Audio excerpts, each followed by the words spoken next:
Back on Sportsbet, Betting Insight today. Follow us on Twitter. I'm at Real Sportsbet. He's at Teddy_Covers. We are back and better than ever the third week with Sportsbet 2.0. Tell your friends. Thanks to Intertop Sportsbook, 22 years online. Sign up, deposit, and win. ESPN tonight, Jazz at home against the Celtics. Jazz up to 7.5 now in some spots. 194 the total. And you've seen some 193.5s out there as well. Boston essentially locked into the 2. Who knows when Kyrie's coming back. In the West, the Pelicans are 43-32. So are the Spurs. Utah's 42-32. They're the 7. And Minnesota's 42-33. So a lot to play for. You saw Aldridge left with an injury last night. And the Pelicans have to deal with a tough schedule and no Cousins. Plus, they had 5 games in 6 days last week. Definitely the 5 seed is in play here. Oh, hell, even the 4 seed for Utah, if they can close strong. Good spot here for the Jazz, and it's been two good defensive teams. Well, I think it's an underplay. Since January 19th, when Gobert came back, Utah #1 in defense, and we know the Celtics have been there all season long, Teddy. Yeah, they sure have. And when you look at this graphic, it's very clear. Utah's not just #1 in defense. They're #1 in defense by a wide margin, more than 5 points per 100 possessions. Better than #2 team in the league, who's Philadelphia, by the way. And look at Houston at #3 during that span.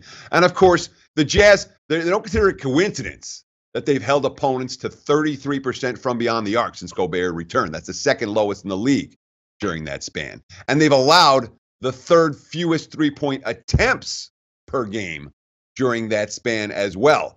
Jay Crowder's quote, "When you know you've got a shot blocker to protect the rim, it gives you the opportunity to do a lot of different things on the perimeter.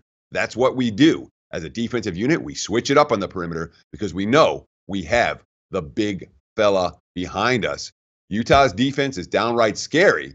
And the fact that the Jazz have something to play for here, while Boston, look, they've had a good road trip, but this is not a must-win spot for the Celtics. You can certainly understand why the point spread is where it is and why we've continued to see Utah money with this line opening 7, now up to 7.5, some 8s popping up. And, of course, the Jazz also got a guy, Donovan Mitchell, who's been a monster. I understand Ben Simmons is likely to win Rookie of the Year. I don't buy it. Donovan Mitchell has been more important to his team than Ben Simmons. You don't buy it. I'm not buying it. 6 straight games of 21 points per game or more. That's a triple-double every night, Eddie.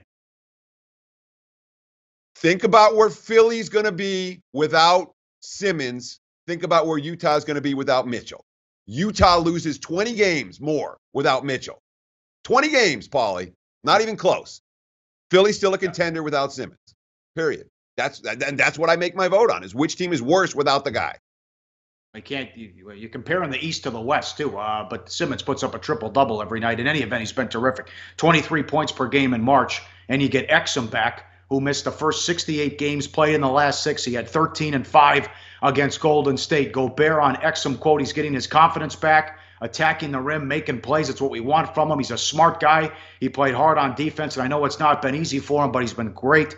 End quote there. Boston, 3-0 on the road trip without Kyrie and Smart. Morris is questionable. While you're seeing movement, I don't think Morris is going to play. And Rozier, last 7 games, has been playing well and helping out. Tatum is averaging 16 and 6 in March, and Rozier's scoring 18 points per game in the last 7. So Brad Stevens is the man. He's doing a great job. But who knows what's going to happen with Kyrie.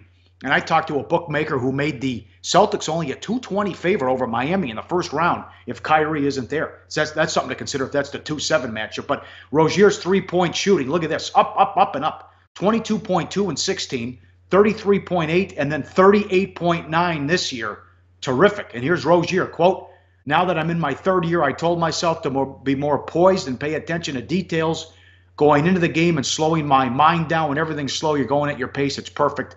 A lot of older guys tell me to slow down. When you're going too fast, you can't see everything that's happening." He's been great, no doubt about it. And remember, before that loss against Atlanta, I think they'd won 21-23 or something like that. So they've been on a roll. Sure. I mean, the Celtics have been monsters, but I worry about this spot for Boston. Again, it's a much more meaningful game for Utah. The Celtics, 3-0 on this trip already without Kyrie and Smart. Morris, very, very questionable tonight. As you mentioned, the line move indicates it doesn't look like he's going to be able to play. And for all that Terry Rozier has done over the last 7 games, He's terrific for a guy that's 6'2". He rebounds really well. The assist-to-turnover ratio is there. Utah's defense is a different animal. Agree with the move to the under. Agree with the move towards the Jazz in this one. Like the show? Help us keep the lights on. Please make sure to comment, share, and subscribe to all the Sportsbook Review videos. Thanks so much. Best of luck. Enjoy the game.